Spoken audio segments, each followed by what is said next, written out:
Oleh kelompok Abu Sayyaf telah tiba di Balikpapan, Kalimantan Timur. Pesawat tim kemanusiaan Surya Paloh yang ditumpangi harus mengisi bahan bakar serta menyelesaikan proses imigrasi bagi 10 ABK tersebut. Dan saat ini kami sudah bergabung bersama rekan kami, ada Maria Lizia yang ikut serta dalam perjalanan mereka dari Zamboanga, Filipina menuju ke Jakarta. Maria, bisa Anda ceritakan apa saja dan juga bagaimana proses serta langkah-langkah pembebasan?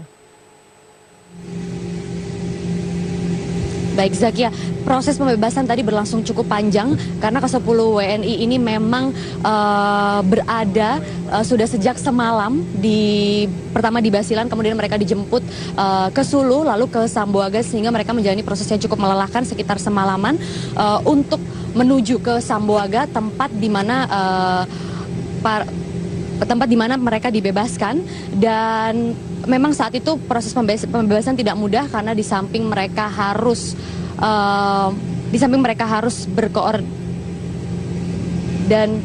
dan saat ini memang saya sedang berada di dalam pesawat di Balikpapan bersama dengan ke-10 WNI tersebut. Kita sedang di sini mengisi bahan bakar, kemudian kita juga tadi melakukan proses imigrasi, dan ini saya sudah bersama dengan salah satu WNI yang juga kebetulan kapten dari kapal Brahma ini, yaitu ada Peter Townsend. Tadi kita sudah sempat berbincang dan berbicara sedikit. Memang ada beberapa cerita yang cukup miris karena selama 36 hari mereka ditawan, ini mereka hanya mendapat makan satu kali, bahkan tidak bisa membersihkan diri dan lain sebagainya. Ya Bang Peter, mungkin bisa Anda ceritakan kembali apa persisnya saat itu yang tekanan apa yang paling parah Bang Peter dapatkan bersama ke 10 teman-teman yang lain? Ya mungkin kalau untuk perasaan rasa tertekan, ya mungkin pertama rasa takut ya. Rasa takut karena baru pertama kali mengalami hal yang seperti ini, terus melihat grup mereka yang menggunakan senjata yang begitu banyak ya. Jadi kami 10 orang bisa dibilang takut dan susah juga sih menjelaskan kalau kayak gitu. Dan sebagai saya sendiri juga sempat meneteskan air mata, saya punya chief officer juga meneteskan air mata, dan beberapa kawan yang lain juga seperti itu. Perlakuan seperti apa yang didapatkan dari pihak kelompok Abu Sayyaf terhadap ke-10 ABK ini? Apakah memang memberikan tekanan, memberikan ancaman? Kalau tekanan dan ancaman sudah pasti ada. Lalu untuk masalah makan dan tidur, kadang sehari sekali aja dikasih makan. Kadang kalau lokasinya kita bagus dan kondisi di sekitar tak ada operasi dari askar Filipina, ya mesti bisa sampai 2 kali makan. Baik. Dan kalau malam pun kita tidur beralaskan daun kelapa. Tidur di hutan ya? Di hutan. Ya berarti digigit serangga dan lain sebagainya posisinya. Udah nggak terasa apa yang udah nggak terasa. Ya. Baik. Untuk membersihkan diri pun juga sulit. Kalau untuk membersihkan diri ya kita menunggu air hujan aja. Menunggu air hujan. Ya. Bajunya juga tidak ganti-ganti? Kalau baju ya sama, menunggu air hujan juga. Kalau nggak hujan ya nggak cuci baju, nggak cuci badan. Baik. Jadi dalam seminggu 2 minggu kalau nggak ada hujan ya gitu-gitu aja. Baik. Ini pertama kali nanti sampai ke rumah, apa yang ingin dilakukan Bang Peter? Bingung juga ya, kalau ke rumah ya bersyukur, ucap syukur aja dulu. Karena sudah dikasih cobaan hidup yang mungkin dibilang berat, tapi tidak melebihi dari kemampuan kita. Iya, baik. Jadi, Bang Peter. Iya, itu memang tadi Zakia tidak mudah prosesnya, bisa saya gambarkan di Zamboanga itu mereka tadi harus menjalani proses yang sedemikian panjang. Di sela-sela mereka sudah lelah dan letih menempuh perjalanan selama hampir semalaman. Tadi mereka setibanya di bandara militer yang ada di Zamboanga, mereka langsung menjalani tes kesehatan, kemudian mereka menjalani serangkaian interogasi dari pihak keamanan Filipina sekitar 2-3 jam. Tadi saya juga sendiri membantu mereka menjadi penerjemah mereka karena memang tidak mudah untuk menyampaikan informasi kepada pihak keamanan Filipina. Dan juga tadi banyak sekali cerita-cerita memang Zakia miris yang saya dapatkan dari mereka, seperti misalnya mereka sempat tidak mendapatkan beberapa kali tidak mendapatkan sarapan pagi sampai sore, sampai mereka membawa permen dan obat seadanya dari kapal, dan itu dibagi-bagi 4 orang seperti itu. Dan Zakia? Iya, Maria, kemudian dari informasi yang dapat Anda himpun, bagaimana dengan nasib keempat warga negara Indonesia lainnya yang saat ini masih disandra? Iya, Zakia, benar. Keempat warga negara Indonesia ini yang bisa saya berikan informasi adalah mereka berada di kelompok yang berbeda, kelompok Abu Sayyaf yang berbeda. Jadi kelompok Abu Sayyaf ini memang memiliki beberapa faksi, dan faksi-faksi tersebut juga tidak dapat dikendalikan oleh Abu Sayyaf sepenuhnya. Sehingga ke-10 WNI yang ada di sini bersama saya ini merupakan kelompok yang berbeda dari keempat WNI yang lain yang mereka berada lebih jauh lokasinya dari ke-10 WNI ini, Zakia. Dan meskipun demikian, pihak tim penyelamat dan juga pihak pemerintah ini optimis bahwa keempat WNI yang tersandra ini dapat lebih mudah diselamatkan, karena pemerintah dan juga memang yayasan yang sudah bekerja sama dengan pemerintah ini akan terus menjalin komunikasi dan lebih mudah menjalin komunikasi dan kepercayaan kepada Abu Sayyaf yang selama ini memang sulit untuk ditembus, namun sudah berhasil ditembus oleh tim penyelamat yang dimiliki oleh jaringan dari Bapak Surya Paloh tersebut. Dan ini saya akan mencoba untuk mewawancarai ke-10 WNI yang lain dengan Mas siapa ini, Mas? Dengan Mas Wawan. Mas Wawan asalnya dari mana, Mas? Saya dari Sulawesi Selatan. Dari Sulawesi Selatan. Mas Wawan, ini baru pertama kali nggak ikut operasi yang saat ini, kemarin di kapal Brahma ini? Udah 3 kali. Udah 3 kali, oke. Ini rute yang dilewatin kemarin rute yang baru atau bagaimana? Dengan rute yang sama. Dengan rute yang sama? Iya. Rute yang sama, lalu saat itu bisa diceritakan bagaimana proses penyerangan dari kelompok Abu Sayyaf? Pada saat itu saya belum tahu persis, soalnya pada saat kejadian itu saya sementara masih tidur di bawah di kamar ABK kami. Jadi pada saya bangun mereka sudah di atas kapal. Jadi kejadian persisnya mereka naik itu saya nggak tahu kejadian persisnya seperti apa gitu. Baik, oke. Mas, ini sebentar lagi kita akan mendarat di Jakarta. Sudah sedekat itu dengan bertemu dengan keluarga. Apa yang ingin Mas sampaikan? Mungkin apa yang ingin Mas lakukan nanti ketika sampai dan bertemu dengan keluarga? Ya, yang pertama yaitu memeluk keluarga saya. Soalnya udah 2 tahun juga saya belum pernah pulang dan bertemu dengan mereka. Itu aja. Saya juga berterima kasih sama Tuhan karena masih kesempatan kami hidup dan pulang ke Indonesia di negara kami sendiri. Begitu. Baik. Terima kasih, Mas. Ini saya akan bertanya kepada yang lainnya, Mas. Iya. Saya sempat mendengar ini 10 orang ini sempat terpisah 2 kelompok ya. Iya. Jadi tiga ikut dengan kelompok yang lain, kemudian 7 dengan yang lain. Mas termasuk yang di 7 orang tersebut. Iya, betul. Nah, bagaimana perlakuan kelompok Abu Sayyaf ini terhadap 7 orang yang berada di kelompok berbeda? Ya kadang kita lari ke sana pada waktu dengar informasi. Hari kalau ada raja militer kita lari lagi. Nanti berwaktu dia itu kita bertemu. Ya, kegiatannya selama 36 hari itu apa saja, Mas? Mas siapa tadi namanya? Suryanto. Mas Suryanto kegiatannya selama 36 hari itu apa saja Ya. yang dilakukan gitu selain di hutan? Tidak ada, cuma makan tidur aja. Makan tidur. Perlakuan yang Mas terima mungkin yang membuat Mas paling takut itu apa selama 36 hari? Potong leher. Potong leher, bisa dijelaskan itu gimana tuh maksudnya potong leher? Saya nggak tahu, itu kan cuma cerita aja di sana. Jadi mana nakut-nakutkan kita semua kan. Jadi ada ancaman seperti itu yang diberikan oleh para milisi tersebut? Ada. Kalau apa namanya itu?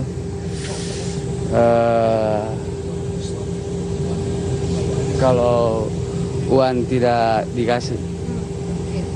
Kasar tidak perlakuannya? Bisa dikatakan demikian nggak? Cuma ngomong aja begitu. Hah?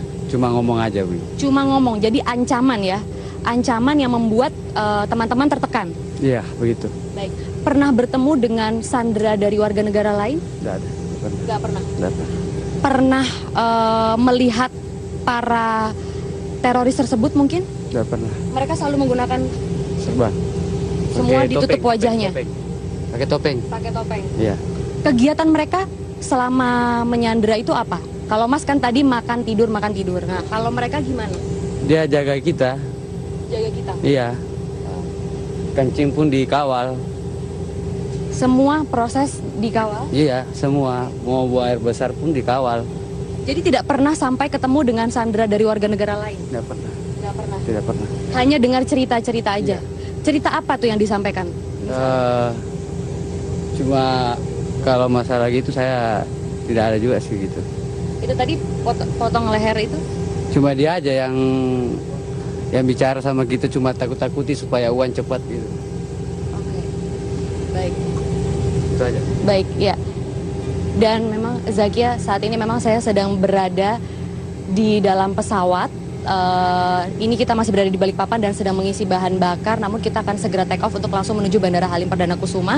Tadi kita sudah mendengarkan banyak cerita dari beberapa WNI yang sempat disandra oleh kelompok Abu Sayyaf ini. Kita akan mencoba untuk mendengar dari pihak otoritasnya. Pak Edi, ada pihak Kemenlu juga yang bersama saya dalam perjalanan ini. Jadi saya bersama dengan segenap tim penyelamat yang berjaringan dari Bapak Surya Paloh, kemudian juga dikawal dari pihak Kemenlu yang memang ditempatkan di Filipina. Ini ada Pak Edi Mulya.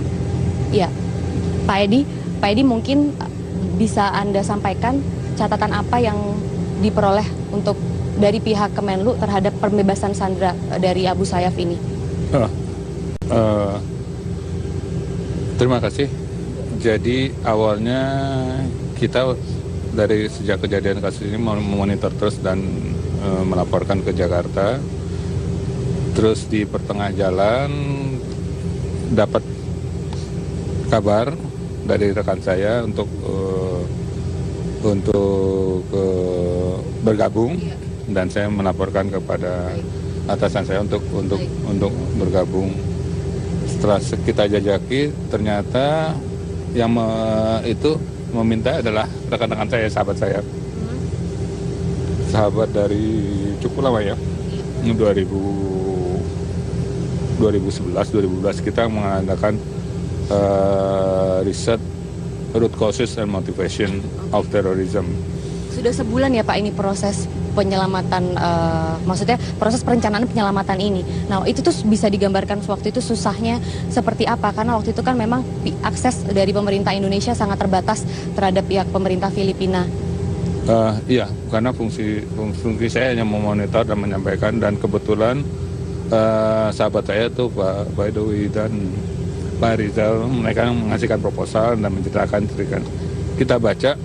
Ya, ini emang faktanya adalah dari hasil penelitian kita nggak bisa melawan terorisme segala macam dengan kekerasan. Kita melihat root causes motivasi terorisme itu apa. Dan penelitian yang kita diadakan adalah di 5 negara ASEAN, paling lama di Filipina, dan terakhir kita mengadakan di Kairo, karena kita tahu MI itu kan dari sana, Ikhwanul Muslim dari sana. Jadi berdasarkan itulah Pak Baidowi, sahabat saya, melihat ini pendekatannya adalah pendekatan budaya, pendidikan. Jadi dalam suatu keluarga mungkin ada yang anak baik, ada yang anak badu, agama. Jadi ya itulah. By the way ngasih proposal, kita baca, kita perhatikan, ya ini emang inilah permasalahannya. Apakah kita dalam suatu keluarga misalnya ada yang badung, narkotik, kita bunuh atau kita hancurkan? Enggak, berarti kita mesti rekrut, karena kita family satu keluarga ya kita anggap. Dan budaya masyarakat Filipina itu adalah kekeluargaan yang kuat. Walaupun dalam keluarga ada beda-beda, tapi mereka tetap keluarga. Jadi kita pakai landasan itu ya Pak ya? Iya itu, karena hasil risetnya mereka keluarga ya. Baik. Nggak mungkin. Dan kendalanya apa Pak paling besar? Maksudnya kendala? Kesulitan selama proses ini. Iya, kita kan monitor dari beberapa tim. Dan ya saya nggak, kalau bicara ini nggak ini. Jadi ya faktanya adalah sekarang kita udah selesai gitu. Kalau kita bicara ini mungkin nanti saya itu yang fakta yang melegakan. Yang penting sekarang 10 WNI ini sudah siap untuk dipulangkan ke kampung halamannya masing-masing. Pak Edi, terima kasih untuk waktunya. Selanjutnya ini oleh kelompok Abu Sayyaf telah tiba di Balikpapan, Kalimantan Timur. Pesawat tim kemanusiaan Surya Paloh yang ditumpangi harus mengisi bahan bakar serta menyelesaikan proses imigrasi bagi 10 ABK tersebut. Dan saat ini kami sudah bergabung bersama rekan kami, ada Maria Lizia yang ikut serta dalam perjalanan mereka dari Zamboanga, Filipina menuju ke Jakarta. Maria, bisa Anda ceritakan apa saja dan juga bagaimana proses serta langkah-langkah pembebasan? Baik Zakia, proses pembebasan tadi berlangsung cukup panjang karena ke-10 WNI ini memang berada sudah sejak semalam pertama di Basilan, kemudian mereka dijemput ke Sulu lalu ke Zamboanga, sehingga mereka menjalani proses yang cukup melelahkan sekitar semalaman untuk menuju ke Zamboanga, tempat di mana mereka dibebaskan. Dan memang saat itu proses pembebasan tidak mudah karena di samping mereka harus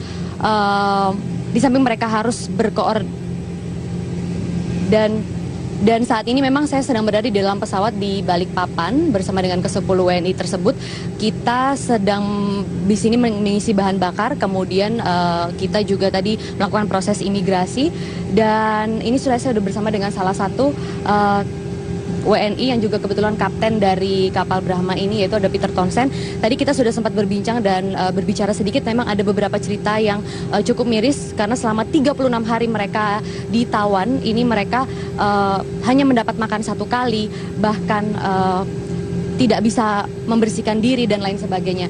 Ya Bang Peter, mungkin bisa Anda ceritakan kembali apa persisnya saat itu yang tekanan apa yang paling parah Bang Peter dapatkan bersama ke 10 teman-teman yang lain? Ya mungkin kalau untuk perasaan rasa tertekan, ya mungkin pertama rasa takut ya.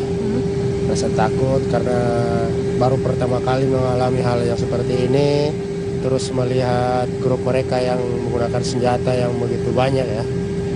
Jadi kami 10 orang bisa dibilang takut dan apa ya, susah juga sih menjelaskan kalau kayak gitu.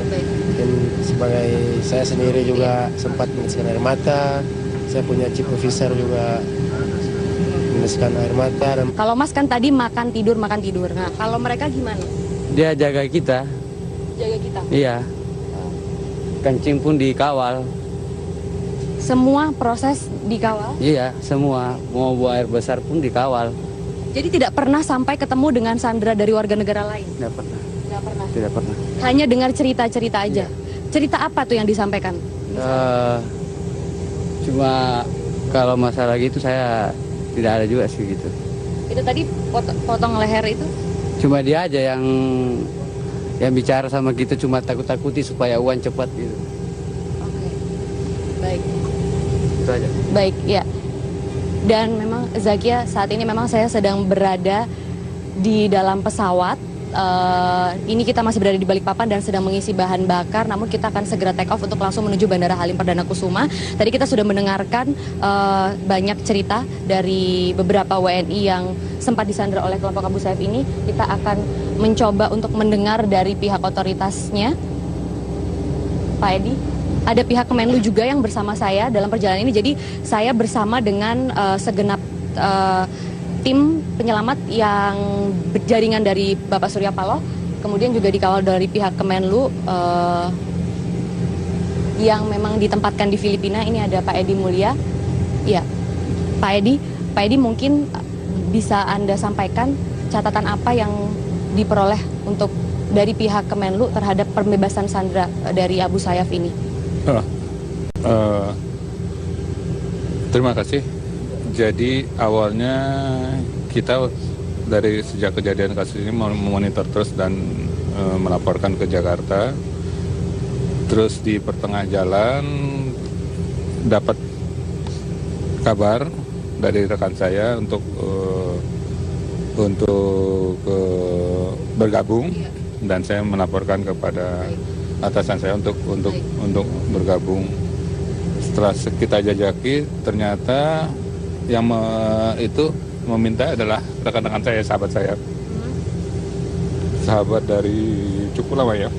2011-2012 kita mengadakan riset root causes and motivation of terrorism. Sampai mereka membawa permen dan obat seadanya dari kapal dan itu dibagi-bagi 4 orang seperti itu. Dan Zakia? Iya, Maria, kemudian dari informasi yang dapat Anda himpun, bagaimana dengan nasib keempat warga negara Indonesia lainnya yang saat ini masih disandra? Iya, Zakia, benar. Keempat warga negara Indonesia ini yang bisa saya berikan informasi adalah mereka berada di kelompok yang berbeda, kelompok Abu Sayyaf yang berbeda. Jadi kelompok Abu Sayyaf ini memang memiliki beberapa faksi dan faksi-faksi tersebut juga tidak dapat dikendalikan oleh Abu Sayyaf sepenuhnya. Sehingga ke-10 WNI yang ada di sini bersama saya ini merupakan kelompok yang berbeda dari keempat WNI yang lain yang mereka berada lebih jauh lokasinya dari ke-10 WNI ini, Zakia. Dan meskipun demikian, pihak tim penyelamat dan juga pihak pemerintah ini optimis bahwa keempat WNI yang tersandra ini dapat lebih mudah diselamatkan karena pemerintah dan juga memang yayasan yang sudah bekerja sama dengan pemerintah ini akan terus menjalin komunikasi dan lebih mudah menjalin komunikasi dan kepercayaan kepada Abu Sayyaf yang selama ini memang sulit untuk ditembus, namun sudah berhasil ditembus oleh tim penyelamat yang dimiliki oleh jaringan dari Bapak Surya Paloh tersebut. Dan ini saya akan mencoba untuk mewawancarai ke-10 WNI yang lain dengan Mas siapa ini, Mas? Dengan Mas Wawan. Mas Wawan asalnya dari mana, Mas? Saya dari Sulawesi Selatan. Dari Sulawesi Selatan. Mas Wawan, ini baru pertama kali nggak ikut operasi yang saat ini, kemarin di kapal Brahma ini? Udah 3 kali. Udah 3 kali, oke. Ini rute yang dilewatin kemarin rute yang baru atau bagaimana? Dengan rute yang sama. Dengan rute yang sama? Iya. Rute yang sama, lalu saat itu bisa diceritakan bagaimana proses penyerangan dari kelompok Abu Sayyaf? Pada saat itu saya belum tahu persis, soalnya pada saat kejadian itu saya sementara masih tidur di bawah di kamar ABK kami. Jadi pada saya bangun mereka sudah di atas kapal. Jadi kejadian persisnya mereka naik itu saya nggak tahu kejadian persisnya seperti apa gitu. Baik, oke. Mas, ini sebentar lagi kita akan mendarat di Jakarta. Sudah sedekat itu dengan bertemu dengan keluarga. Apa yang ingin Mas sampaikan? Mungkin apa yang ingin Mas lakukan nanti ketika sampai dan bertemu dengan keluarga? Ya, yang pertama yaitu memeluk keluarga saya. Soalnya udah 2 tahun juga saya belum pernah pulang dan bertemu dengan mereka. Itu aja. Saya juga berterima kasih sama Tuhan karena masih kesempatan kami hidup dan pulang ke Indonesia di negara kami sendiri. Begitu. Baik, terima kasih, Mas. Ini saya akan bertanya kepada yang lainnya, Mas. Iya. Saya sempat mendengar ini 10 orang ini sempat terpisah 2 kelompok ya. Iya. Jadi tiga ikut dengan kelompok yang lain, kemudian 7 dengan yang lain. Mas termasuk yang di 7 orang tersebut. Iya, betul. Nah, bagaimana perlakuan kelompok Abu Sayyaf ini terhadap 7 orang yang berada di kelompok berbeda? Ya, kadang kita lari ke sana pada waktu dengar informasi ada raja militer, kita lari lagi. Nanti pada waktu dia itu kita bertemu. Ya, kegiatannya selama 36 hari itu apa saja, Mas? Mas siapa tadi namanya? Suryanto. Mas Suryanto kegiatannya selama 36 hari itu apa saja Ya. yang dilakukan gitu selain di hutan? Tidak ada, cuma makan tidur aja. Makan tidur. Perlakuan yang Mas terima mungkin yang membuat Mas paling takut itu apa selama 36 hari? Potong leher. Potong leher, bisa dijelaskan itu gimana tuh maksudnya potong leher? Saya nggak tahu, itu kan cuma cerita aja di sana. Jadi Oke. mana nakutkan kita semua kan. Jadi ada ancaman seperti itu yang diberikan oleh para milisi tersebut? Ada. Kalau apa namanya itu?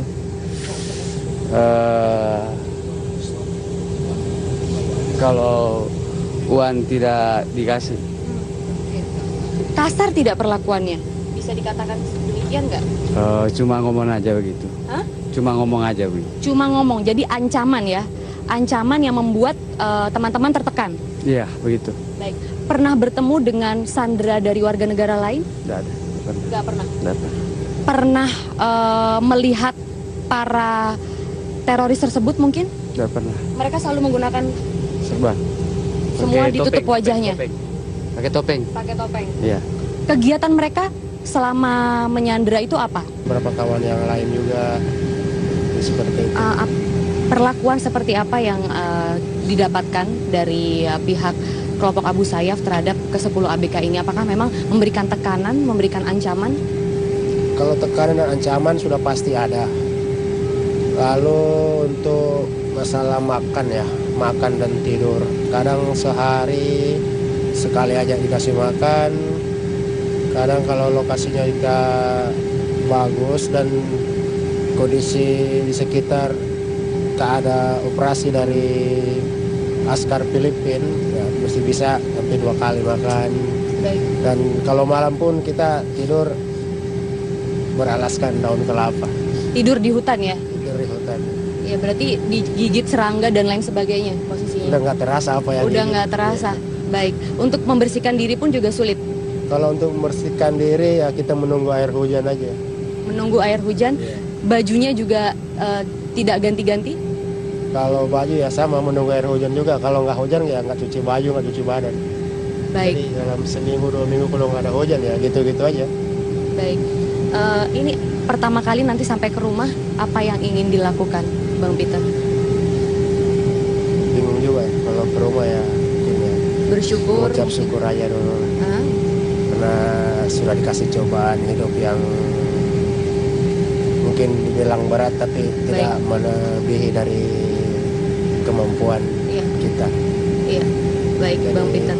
Iya, itu memang tadi Zakia tidak mudah prosesnya, bisa saya gambarkan di Zamboanga itu mereka tadi harus menjalani proses yang sedemikian panjang, di sela-sela mereka sudah lelah dan letih menempuh perjalanan selama hampir semalaman. Tadi mereka setibanya di bandara militer yang ada di Zamboanga, mereka langsung menjalani tes kesehatan, kemudian mereka menjalani serangkaian interogasi dari pihak keamanan Filipina sekitar 2-3 jam. Tadi saya juga sendiri membantu mereka menjadi penerjemah mereka karena memang tidak mudah untuk menyampaikan informasi kepada pihak keamanan Filipina.